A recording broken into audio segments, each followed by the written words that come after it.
இணை சட்டம் அதிகாரம் 18 குருக்களுக்கான பங்கு.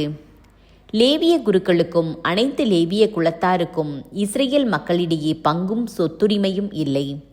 ஆண்டவருக்கென செலுத்தப்படும் எரிபலிகளையும் அவருக்கே உரியவைகளையும் அவர்கள் உண்பார்கள். அவர்கள் சகோதரர்கள் நடுவே அவர்களுக்கு உரிமை சொத்து இல்லாதிருக்கட்டும். ஆண்டவர் அவர்களுக்கு வாக்களித்தபடியே அவரே அவர்களின் உரிமை சொத்து.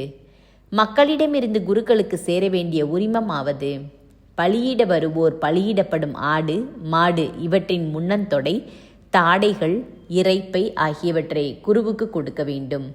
உன் தானியம் திராட்சை ரசம் எண்ணெய் இவற்றின் முதற் பலனையும் கத்தரித்த ஆட்டு மயிரின் முதற் பங்கையும் அவனுக்கு கொடுக்க வேண்டும். ஏனெனில் அவனும் அவன் புதல்வர்களும் உன் கடவுளாகிய ஆண்டவர் பெயரால் அவர் முன்னிலையில் என்றென்றும் ஊழியம் செய்யும்படி அவர் அவனை உங்களது குலங்கள் அனைத்திலிருந்தும் தேர்ந்து கொண்டார். இஸ்ரேலில் பரவியுள்ள யாதொரு நகரில் வாழும் ஒரு லேவியன் அங்கிருந்து புறப்பட்டு ஆண்டவர் தேர்ந்து கொள்ளும் இடத்திற்கு விரும்பி வந்தால், அங்கே ஆண்டவரின் முன்னிலையில் ஊழியம் செய்யும் லேவியராகிய தன் சகோதரரைப் போல அவனும் கடவுளாகிய ஆண்டவர் பெயரால் ஊழியம் செய்வான். அவன் தன் தந்தை வழி சொத்தில் வரவேண்டியதை அனுபவிப்பதுமின்றி தன் ஊழியத்திற்கான பங்கையும் உணவுக்காக பெற்றுக்கொள்ளட்டும். வேற்றின வழக்கங்கள் குறித்த எச்சரிக்கை. உன் கடவுளாகிய ஆண்டவர் உனக்கு கொடுக்கும் நாட்டுக்குள் போன பின் அந்த வேற்றினத்தாரின் அருவருப்பான செயல்களை கற்றுக்கொள்ளாதே.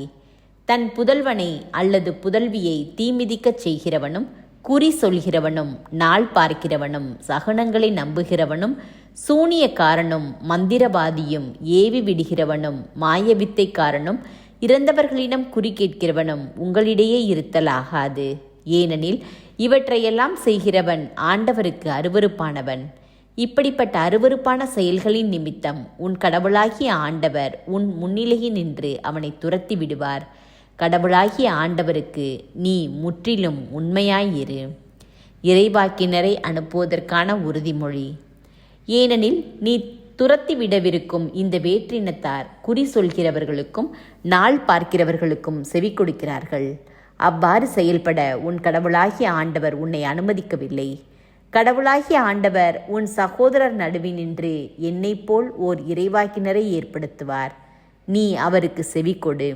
ஓரேபில் திருப்பேரவை கூடிய நாளில் நீ உன் கடவுளாகிய ஆண்டவரிடம் மன்றாடி, நான் இறந்து போகாதபடி என் கடவுளாகிய ஆண்டவரின் குரலொலியை இனி நான் கேட்காமலும் இப்பெரும் நெருப்பை இனி நான் காணாமலும் இருப்பேனாக என்று விண்ணப்பித்த போது ஆண்டவர் என்னை நோக்கி, அவர்கள் சொன்னதெல்லாம் சரி என்றார்.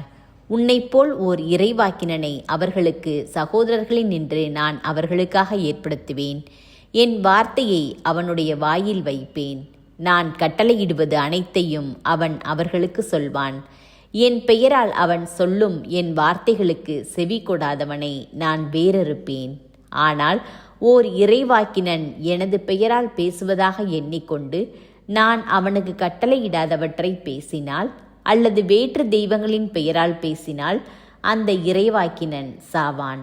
ஆண்டவர் சொல்லாத வார்த்தை இன்னதென்று எப்படி நான் அறிவது என்று நீ உன் மனதில் எண்ணலாம். ஓர் இறைவாக்கினன் ஆண்டவரின் பெயரால் உரைப்பது நடைபெறாமலும் நிறைவேறாமலும் போனால் அந்த இறைவாக்கினன் தன் எண்ணப்படியே பேசுபவன். அவனுக்கு நீ அஞ்ச வேண்டியதில்லை.